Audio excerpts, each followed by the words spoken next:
आज की ये वीडियो इंटरनेट की सबसे बेस्ट वीडियो होने वाली है। जी हाँ दोस्तों, हमने आपके लिए लास्ट वीडियो अपलोड की थी जिसमें हमने बात की थी आईफोन के बैटरी हेल्थ को 100% तक मेंटेन कैसे रखें, और हाँ, आईफोन के अंदर बैटरी साइकिल किसे कहते हैं और आईफोन उस साइकिल को कैसे काउंट करते हैं। और आज की वीडियो में हम बात करने वाला है, अगर आपकी बैटरी हेल्थ ऑलरेडी बहुत ज्यादा गिर चुकी है या फिर आपके नए वाले आईफोन के अंदर बैटरी हेल्थ को गिरना नहीं देना चाहते, तो फटाफट इन वाली सभी सेटिंग को चेंज कर लो। और हाँ, हर एक सेटिंग काफी यूजफुल है, तो एक भी यूजफुल सेटिंग और स्टेप्स को बिल्कुल मिस मत करना। नमस्कार दोस्तों, मैं हूं आपका दोस्त तावेश और आप देख रहे हैं बीएम बाइक। तो फिर चलिए बिना टाइम वेस्ट किए शुरू करते हैं आज की वीडियो, जिसमें मैं आपको आईफोन की ऐसी कुछ सेटिंग बताने वाला हूं जिसे चेंज करके आप अपने ओवरऑल आईफोन की बैटरी हेल्थ को इम्प्रूव कर सकते हो। और हाँ, अगर आप इस चैनल पर नए हैं तो प्लीज चैनल को सब्सक्राइब करके वीडियो को लाइक कर लेना और बेल आइकन को ऑन भी कर लेना, ताकि टेक के रिगार्डिंग कोई भी नई अपडेट या फिर ऐसे यूजफुल वीडियो आए तो मैं चाहता हूँ कि उसकी नोटिफिकेशन सबसे पहले आपको मिले।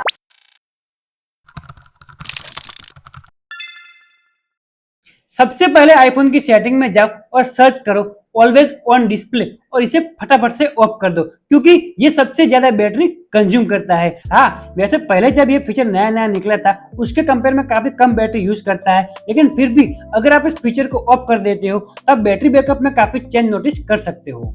दूसरी सेटिंग है बैकग्राउंड ऐप रिफ्रेश। अगर आप चाहो तो सेटिंग में से इसे कम्प्लीटली ऑफ कर सकते हो, लेकिन इससे आपको थोड़ी सी प्रॉब्लम ये हो सकती है कि व्हाट्सएप, जीमेल या फिर इंस्टाग्राम हो गया वो बैकग्राउंड के अंदर रिफ्रेश नहीं होगा, जिससे आप अपने इंपॉर्टेंट मैसेज या फिर मेल मिस कर सकते हो। तो मैं आपको पर्सनल एडवाइस दूंगा कि आप इसे कम्प्लीटली ऑफ मत करो, लेकिन जो भी ऐप आप बैकग्राउंड में यूज करना नहीं चाहते उसका टॉगल आप यहाँ से ऑफ कर सकते हो। जैसे कि एक्स्ट्रा गेम हो गया, बीजीएमआई वगैरह हो गया, उसका टॉगल आप यहाँ से बंद कर सकते हो, जो कि बैकग्राउंड के अंदर बैटरी और डेटा दोनों कंज्यूम नहीं करेगा। अब तीसरी सेटिंग है लोकेशन सर्विस। अगर आप अपने आईफोन को कंट्रोल एनवायरनमेंट के अंदर ही यूज करते हो, जैसे कि घर या ऑफिस के अंदर ही यूज करते हो, तो आप लोकेशन सर्विस को यहाँ से ऑफ भी कर सकते हो, क्योंकि लोकेशन सर्विस वाला फीचर किसी दूसरे फीचर के कंपेयर में बहुत ही ज्यादा बैटरी कंज्यूम करता है। लेकिन मैं नॉर्मली इसे कंप्लीटली बंद करने की सलाह नहीं दे सकता, क्योंकि अगर किसी कारण से आपका आईफोन चोरी हो गया तो फिर ट्रैक करना मुश्किल हो सकता है। तो मेरी ये पर्सनल एडवाइस है, आप इसे कंप्लीटली ऑफ ना करें। जितने भी एप्स आप चाहते हो कि वो आपकी लोकेशन सर्विस यूज करे, आप उसे यहाँ पे ऑलवेज पे सेट कर सकते हो। और आपको जो लगता है कि ये ऐप में लोकेशन का कोई काम नहीं है, आप सिंपली उसे यहाँ से ऑफ कर सकते हो, जिसकी वजह से आपकी काफी बैटरी बैकअप बच सकती है।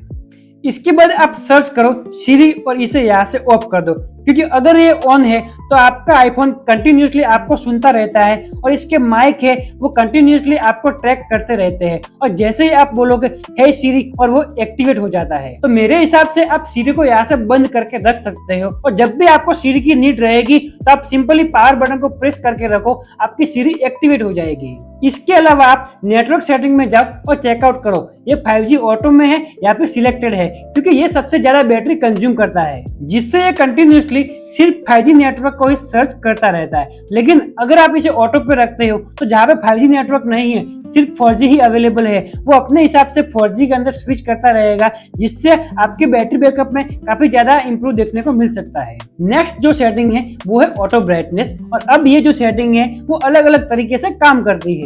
जैसे कि अगर आप इसको ऑन रखते हो तो ये ब्राइटनेस को कम और ज्यादा अपने हिसाब से करता है, मतलब अगर आप इंडोर में हो तो इसकी ब्राइटनेस ऑटोमेटिकली कम हो जाती है। लेकिन अगर मैं पर्सनली मेरा एक्सपीरियंस बताऊं तो मुझे इसे ऑफ रखना ही ज्यादा बेहतर लगता है, क्योंकि इंडोर में मैं अपने हिसाब से ब्राइटनेस कम कर लेता हूँ और आउटडोर में मैं अपनी नीड के हिसाब से ब्राइटनेस बढ़ा भी लेता हूँ, और मुझे इसे अपने हिसाब से एडजस्ट करना बहुत ही पसंद है। क्योंकि अगर आप इसे ऑफ रखते हो तो आप अपनी नीड के हिसाब से ब्राइटनेस को कम और ज्यादा कर सकते हो। अब मान लो आपकी बैटरी हेल्थ बहुत ज्यादा कम हो चुकी है और वो 80% के नीचे आ चुकी है, और आप अपनी बैटरी को बहुत ज्यादा सेव करना चाहते हो, तो उस केस में आप लो पावर मोड को ऑन कर सकते हो, जिससे होगा ये कि आपका 120 हर्ट्ज वाला फोन 60 हर्ट्ज पे काम करेगा, और आईफोन की कुछ सेटिंग है उसकी कैपेबिलिटी कम हो जाएगी, जिससे आप बैटरी बैकअप अच्छी अचीव कर सकते हो। लेकिन हाँ, अगर आपकी बैटरी हेल्थ पहले से अच्छी है तो मैं इसको रिकमेंड नहीं करूंगा, क्योंकि ऐसा फोन खरीदने का मतलब ही क्या जिसका एक्चुअल पावर आपको यूज करने को ना मिले। ये बड़ी अच्छी बात कही आप। तो भाई, जो ओवरऑल फोन चलाने का मजा होता है वो खत्म होता है। तो लो पावर मोड को आप तभी यूज करो और उस केस में यूज करो जब आपके आईफोन की बैटरी 75 से 80% के नीचे आ चुकी हो एंड आप बैटरी रिप्लेसमेंट नहीं करवा रहे तो उस केस में आप यूज कर सकते हो, जिससे आपको सिर्फ काम चलाना है। या फिर आपकी बैटरी बहुत ज्यादा कम हो चुकी है या फिर 50 to 20% के नीचे आ चुकी है और आप कहीं पे बाहर हो, तो उस इमरजेंसी केस में आप लो पावर मोड को यूज कर सकते हो। उसके अलावा लो पावर मोड को यूज करने का कोई मतलब नहीं है। जब भी आप फोन को नॉर्मल मोड में यूज करते हो तो उसकी सेटिंग में जाके सर्च करो हैप्टिक और इसे ऑलवेज से हटा के प्ले इन साइलेंट मोड पे रख सकते हो। यानी कि जब भी आपका फोन रिंगर मोड में होगा तब ये हैप्टिक नहीं देगा और नॉर्मली बैटरी बैकअप में फर्क देखने को मिल सकता है। अब आते हैं रियल फैक्ट पे। तो आप सोच रहे होंगे रियल फैक्ट, तो अब तक क्या चल रहा था? तो अब कुछ ऐसी हैबिट है जो आपको चेंज करनी होगी, जिसकी वजह से आपको बैटरी बैकअप अच्छी मिलेगी। अब कई बार लोग ऐसा सोचते हैं कि रिसेंट ऐप है उसे स्वाइप अप करके क्लोज कर देते हो तो आपका आईफोन रिफ्रेश फील करेगा, लेकिन आप यहाँ पे सबसे बड़ी गलती कर रहे हो। क्योंकि एप्पल का जो ऑप्टिमाइजेशन है वो इस तरीके से काम करता है कि अगर आप ऐप को ओपन रखते हो और बाद में उसे क्लोज कर देते हो तो एप्पल को बार बार उसे ओपन करने में सबसे ज्यादा मेहनत लगती है। इससे अच्छा है आप इसको एक बार खोलो और इसे रिसेट एप्स में ही रहने दो। इसको आपको बार बार किल करने की कोई जरूरत नहीं है, क्योंकि इससे बैटरी बैकअप पे कोई फर्क नहीं पड़ता। ये सिर्फ हमारे माइंड को सेटिस्फाइड करता है कि हमने यहाँ से इसे क्लियर कर दिया है और अब हमारे फोन पे स्ट्रेस कम पड़ेगा, लेकिन आप यहाँ पे गलत हो। इसके अलावा आपको दो और टिप्स देना चाहूंगा। अगर आपके पास आईफोन 12 या फिर उससे कोई पुराना डिवाइस है तो आप उसके अंदर डार्कर वॉलपेपर यूज कर सकते हो, और दूसरा आप फालतू के विजेट यहाँ से डिलीट भी कर सकते हो। और लाइव वॉलपेपर तो बिल्कुल मत लगाया करो, क्योंकि इससे बैटरी पे बहुत ज्यादा स्ट्रेस पड़ता है और बैटरी भी बहुत ज्यादा कंज्यूम होती है। और दूसरा, आईफोन की सेटिंग में जाके रेस टू वेक वाला फीचर को ऑफ कर दो, क्योंकि जब भी आप अपने फोन को उठाते हो तो इसकी डिस्प्ले ऑटोमेटिकली ऑन हो जाती है, जिससे कहीं ना कहीं आपके आईफोन के अंदर बैटरी बैकअप में फर्क देखने को मिल सकता है। और फिर भी अगर आपके आईफोन की बैटरी हेल्थ 70% से नीचे आ गई है और आपको बैटरी बैकअप अच्छा नहीं मिल रहा है, तो उसका सबसे बड़ा सॉल्यूशन है अपने नजदीकी एप्पल स्टोर में जाके आप बैटरी रिप्लेस करवा सकते हो।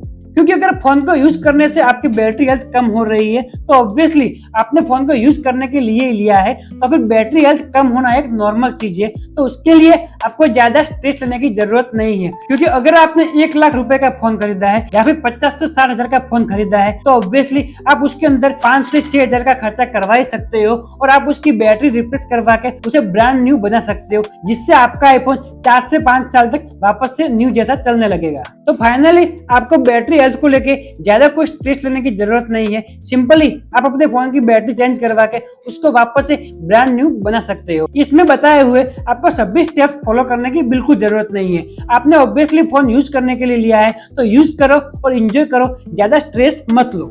अब एक फाइनल और पर्सनल एडवाइस मेरी तरफ से, आईफोन की बैटरी हेल्थ से ज्यादा अपनी हेल्थ पे ज्यादा ध्यान दो, क्योंकि अगर आप अपनी हेल्थ अच्छी रखोगे तो आप काम करके आईफोन की बैटरी तो क्या, आप पूरा नया आईफोन भी खरीद सकते हो।